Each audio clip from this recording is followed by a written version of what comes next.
Hello there, lovely ladies, lovely gentlemen. Welcome to one more episode of Ask Tary. And if you want to send me your question, send it to tarianarocha.com.br/asktary. There we go. So today we're going to talk about a really important question. I'm sure it's crossed many of your minds. And the question is, gee, Tary, my mom isn't all bad. As a matter of fact, I remember some pretty good things about her, or we have some pretty good moments. Don't you think maybe I'm being, I don't know, like a bad daughter, ungrateful or something? Because she's not 100% bad, and here I am trying to distance myself from her, and I can't do it because I feel guilt. So, all right, let's get into it. The very first thing I want to tell everybody here before we get started on that is, if you like the way I approach healing from childhood narcissistic abuse, if you would like to do a live with me or have me do some guest writing for your blog or whatever, please get in touch. I would love to talk about this subject, okay? So you can get in touch at info@tarianarocha.com.br, and I will be happy to do a collab work with you. So, all right, so let's get down to our question. Well, obviously, if you're watching this, then you probably have a relationship with a mother or a father that has pathological narcissistic traits, and you've probably experienced firsthand the toxic effects of such a relationship, which means that you probably don't feel safe to be yourself around this person. You feel you have to walk on eggshells. You feel that no matter what you do, it's never really sufficient, and you feel that none of your actions actually increase the level of happiness that your mom displays or that your dad displays. So you feel very powerless because of this effort that you've been making throughout your life to get approval that is always kind of like escaping from, through your fingers. You can never get your hand around it. And because we don't want to lose our mother's love, we will rationalize many of the abusive behavior in order to convince ourselves that it makes sense to stay in the relationship. And there's a few things that I want to say about this. The very first thing is that, as always, when you are doing something that is actually healthy for you and it's aligned with what would benefit you and what would nurture you, you do get a confirmation. Sorry, I don't know what happened there. So guys, we had some connection problems here, but let's get right back to it. When you're doing something that is healthy for you, something that is aligned with your true self, you do get confirmation from your insides, from your inner world, that you are acting in alignment with your true self. And the way you get that confirmation is the way that I'm always talking about here on the channel. And you gotta forgive me for being repetitive, but I really want this to be drilled into your mind so that you may give yourself permission to use this confirmation that you get inside of you to guide you step by step when it comes to all issues regarding not only your pathological family members, but also your life. So the confirmation that you get is a physiological confirmation. What this means, quite simply, is that when you are next to some people, when you interact with some people, physiologically speaking, you actually feel gratitude, peace, warmth inside. You feel like that's a safe port, you feel you can be yourself, that you can relax. You feel a regular flow of loving energy coming from this one person. And you can compare that to when you interact with some other people, maybe your mother or your father, and you don't get those physiological experiences of inner peace and relaxation and gratitude and joy at all. As a matter of fact, your body is actually going to generate a number of other sensations that are quite heavy, uncomfortable, and make you feel unsafe or restless or anxious. So the first thing I want to tell you is that regardless of how taboo it is to admit that, maybe your mother, your father has some abusive or neglectful or even overprotective traits that have negatively impacted you, it is very important that you give yourself permission to analyze what actually has a positive impact on you or not, according to this confirmation that you get from inside. Because think about it. What if you start asking everyone in your life, like, gee, I don't know if I should, I don't know, go gray rock or no contact or low contact with my mom, because, you know, every time I'm around her, I get depressed. My psoriasis starts to act up. I feel like life is not worth living. I feel like a prisoner and I can't even breathe right. But then you ask your friend, your therapist, your work colleague about, you know, how one should have a relationship with one's mom, and everyone's like, oh, but she's your mom, you know. Yeah, you gotta put in the effort because she suffered so much for you. And then you find yourself once again not being validated in the fact that your physical body has told you, hey, this is dangerous. I don't care what your colleague, your friend, your sister, or who knows what anyone else says. You are getting physically and emotionally ill when you are next to your mom or next to your dad. So the very first thing that I'm always going to tell you is, regardless of what society says, or even regardless of what your own guilt says about how you should be acting, what does your body say? So before we go any further, I want you to give me some feedback. And I see you guys are making comments, and I will totally read all of them, but I'll do that a little bit further down the line so as not to lose my train of thought here. But for you guys who are watching this live, I want you to confirm for me if what you feel physiologically when you're next to your mom or dad denotes a relationship of peace, of love, of compassion, of you know, being included, or does the physiological reaction you get from having that relationship actually demonstrate that it's a very toxic relationship because you only feel heavy things? So tell me in the comments, what do you feel? Is the relationship healthy or not healthy according to your body? Not according to your mind or to other people's arguments, according to your own body. Okay, having said that, I do want to talk about something that we call intermittent reinforcement. Little crumbs of love and attention are going to be separated by long stretches of either abuse, neglect, or, you know, you're going to be discarded.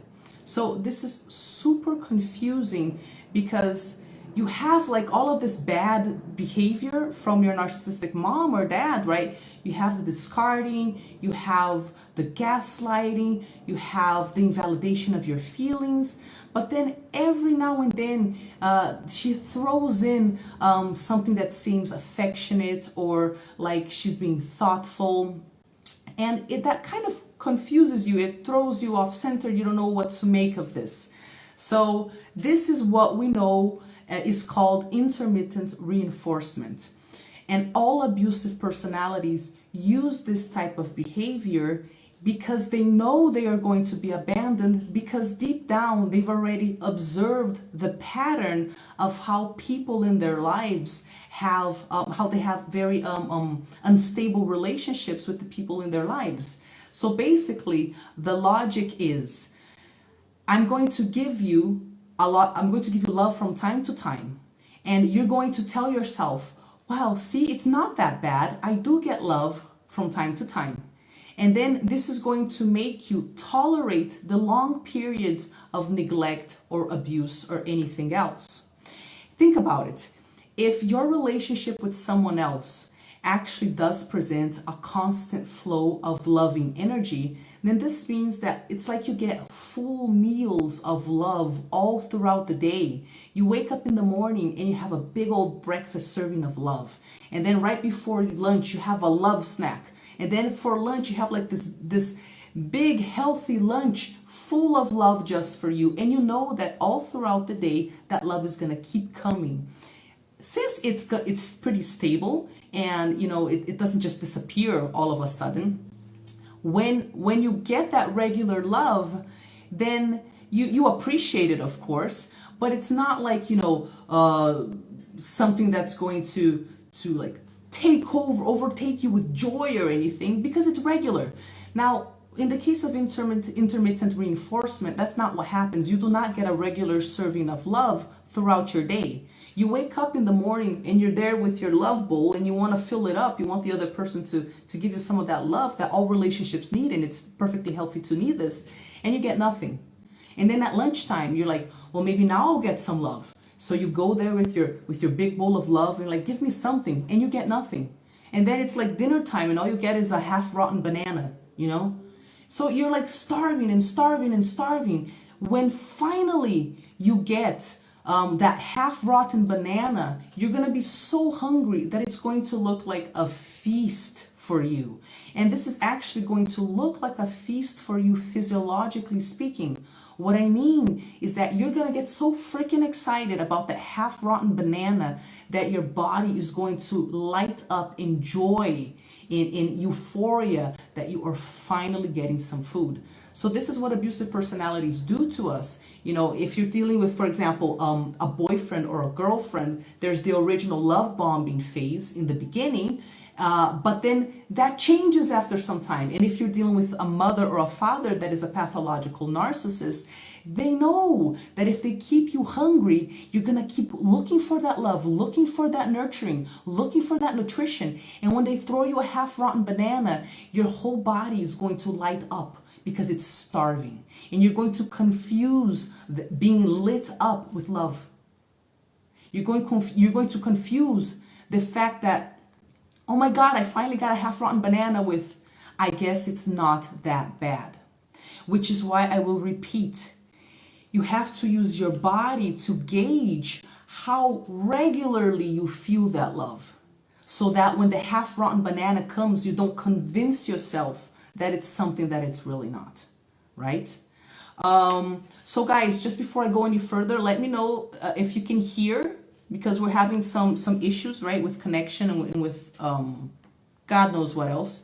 So just give me some feedback that you can hear what I'm talking about. And if you can't, I'll reconnect, I'll do it again. But I'll just keep going here, okay? And then let's go back to the little crumbs of love that we get from time to time. One of the ways that we rationalize these crumbs of love is by telling ourselves, well, you know, the truth is my mom or my dad, they really did have a hard upbringing. And if you do the research, you will find that it doesn't matter if you're dealing with your mom, your dad, or a partner, or, you know, someone at work. Narcissists always have a hidden covert narcissist inside them, don't they? Even the grandiose ones. All narcissists have a little covert narcissist inside them. And what the covert narcissist knows how to do best is to be a victim. And to tell you a very, very sad story about why they are so, they can't regulate their emotions, why they're rude, why they act the way they act. And when you study, you see that narcissism really does have to do with childhood abuse, neglect, or overprotection, right? And so you're like, I guess I'm in a catch-22 here. I can't abandon my mom or my dad because they had a tough childhood. But the thing is, all abusive types, because they know that it's going to manipulate you into feeling bad about abandoning them. It's part of the rationalization, you know. You tell yourself not only, well, last night. Hey, are we back? Has it paused? Has it come back? All right. So I'll edit everything and it'll be better later on when I put it on YouTube. We got to be patient with the entire world trying to do lives, right?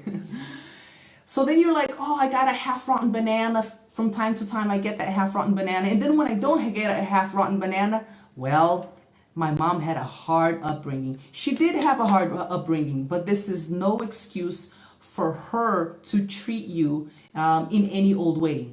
And it's exactly this sort of mentality that keeps the cycle of abuse going, because you don't free yourself as a victim of a pathological narcissist because of their sad sob story. And then what happens is you're undernourished emotionally and you're full of your wounds because you're drained by these people, and you're always living this half life because of these toxic people that you keep close to you. And then because you don't heal yourself and give yourself a full life, what do you do with your broken emotions, with your lack, with your distorted view of what love should look like? All of that pain seeps onto other people, and oftentimes those other people are your children. They have to absorb the impact of the crap that you have not healed inside yourself, because you don't want to admit to yourself how unhealthy your relationship with your mom is. And oftentimes that, and I'm not trying to guilt trip you, invalidate you as a mom. I know this is super hard, right? But oftentimes that pain, that unresolved pain of you being in toxic relationships and not distancing yourself from them, it's going to seep out onto your husband or your wife, and they're going to deal with your emotions because you don't take the important steps that you need to take in order to protect yourself. And I know this is easier said than done, okay? I know that this is easier said than done. So what I've said up till now is, number one, use your body to confirm whether you actually have a regular flow of love from that relationship or not. Be careful of rationalizations. Be careful of how you justify abusive people's behavior, okay?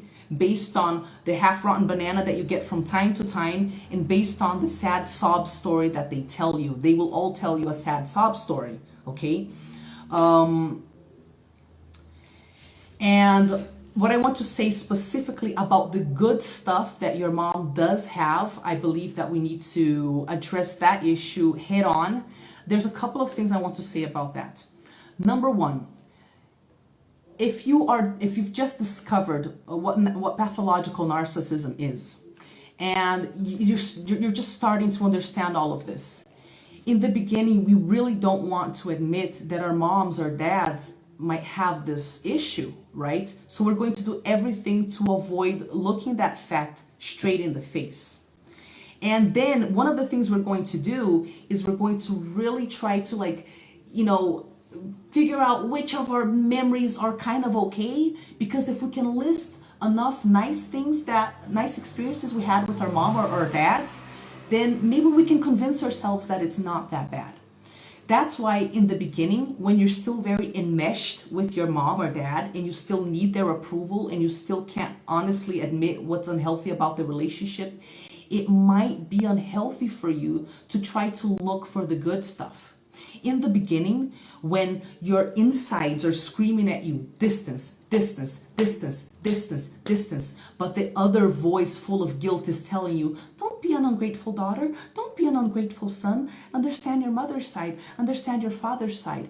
It might make sense for you to actually not focus on the good stuff, but for you to actually to make like a list of all of the bad stuff.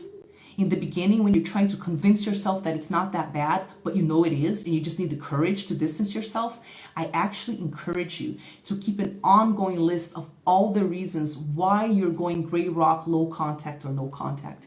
Because that other voice of ours that is programmed to be guilt-tripped into keeping close to toxic people, it's going to try to convince you that you don't have the right to have healthy relationships or to distance yourself. All right, so you gotta make that list that's gonna remind you, my mom doesn't love my children. She tried to expose them to the same sort of behavior that she exposed me to. You write that stuff down so you don't forget. Next time you're like, maybe I should let my mommy take care of my children without my supervision, okay? And you write that stuff down. My mom pretends to be empathetic and pretends to listen to my stories, but then when I'm down, she uses it against me.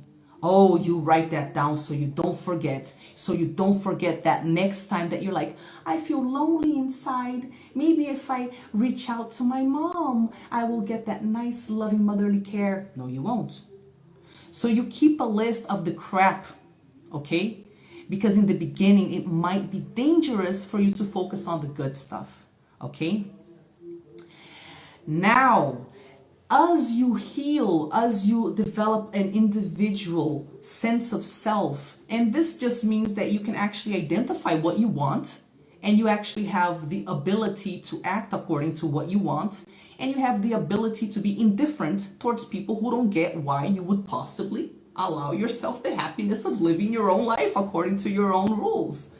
When you have a sense of self, and a sense of self entails those things that I've just described, in essence, indifference towards your mom's opinion, then it's okay and even healthy for you to look at the positive things you got from your mom. So I'll give you a personal experience. 10 years ago, if I were to focus on my mom's good qualities, that would have been super dangerous. Because 10, 11 years ago, I was like, oh, but I couldn't possibly distance myself from mommy. I can't do that. I mean, that's just not right. So I was trying to convince myself to stay. But now, 10, 11 years later, where I work with this and I've studied the heck out of this and I have no contact with my mom, it's healthy for me to see her as the human being that she is, with the good stuff and the bad stuff, because none of it has power over me. I'm not going to nowadays be like, gee, my mom is a really creative person when she's in a good mood. I guess that means I have to submit myself to all of her abuse once again. No, there's no danger of my coming to that conclusion. Now I can tell you, my mom is super creative. She's super artistic. She's super intellectual. She really instilled that habit in us. I work out and I'm a vegetarian and I eat healthy and all of that because my mom taught me all of that stuff, okay? And I can absolutely even appreciate the good stuff that she taught me and feel the gratitude without it being a threat, because I'm not one person with my mom anymore. And I can appreciate the good stuff without it meaning that I have to have contact with her, okay? But that's because I've done the healing. Get the difference? Get the difference? When you're healed, the good stuff is great. Like even the stuff that my mom taught me accidentally, because I suffered a lot of parental alienation, and my sisters and I were prohibited from having contact with our family members. And my mom always drilled it into my head. Family is not the people who you have a blood connection to. Family is the people you choose to be in your life. And I kept that little seed in my mind, and it authorized me to cut ties with my own family and go out and create a new family. My mom taught me that accidentally because I ended up cutting her out of my life. But even that way, in that way, it was useful, right? It's something that she was able to give me. So these are the things I wanted to tell you. To summarize everything we've talked about here, I know it's repetitive, but I want it to be drilled into your mind. Use your body to confirm what is and isn't healthy for you. If you're in the beginning of the process of accepting your mother's narcissism, make a list of all the reasons why you are distancing yourself from her. Don't be looking for the good stuff, because that might be dangerous in the beginning. But at the same time, if you can acknowledge the good stuff, that does not mean you have to have a relationship with her. You cannot honor the good stuff, develop it in yourself, and certainly not take abuse from a narcissist. All right? Does that make sense? That's what I wanted to tell you guys. I'm just going to wrap this up, and then I'm going to read all of the comments. Okay, but I'm going to wrap this up for YouTube. If you enjoy my approach and you have a page, a blog, an Instagram account, a YouTube channel on abusive relationships, self-development, or narcissism, and you want me to do a live with you or to do a guest post or something like that, get in touch at info@tarianarocha.com.br, info@tarianarocha.com.br, and I will be happy to talk about this subject. All right. If you want me to answer your question, then send it to tarianarocha.com.br/asktari. I think in another video I said /ask-tari. That is totally wrong. It's /asktari. tarianarocha.com.br/asktari. If you're watching this on YouTube, the link is going to be in the description of this video. All right. And that's it, guys. Subscribe to the channel if you haven't subscribed. Hit that bell so you can get notified every time I release a video in English. And like the video if you liked it. Share it if you think it might be useful for someone else. And I'm going to wrap this up for YouTube. See you guys around.